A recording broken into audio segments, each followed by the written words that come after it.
We now present The Adventures of Marco Polo.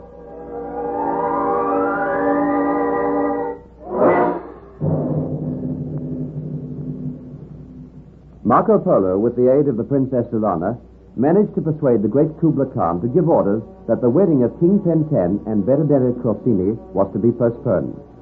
Eventually, Marco Polo and Toktai received permission to pursue the messenger who was on his way to King Penten.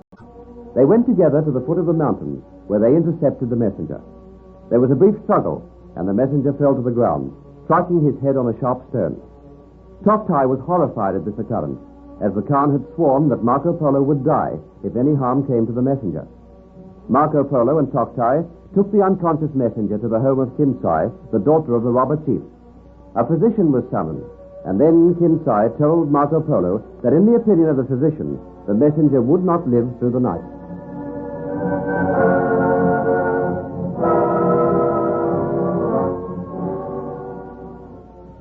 Tell the physician that the messenger must live.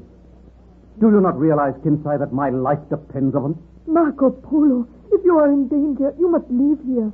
I would give my life to protect you. Oh, I know that, Kinsai. Marco Polo, you are my friend, but my duty lies plain before me.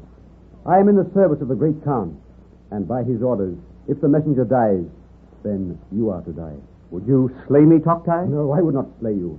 But if the messenger dies, it will be my duty to take you before Kubla Khan. I know it. If the messenger dies, I will willingly go before Kubla Khan. But now I must press on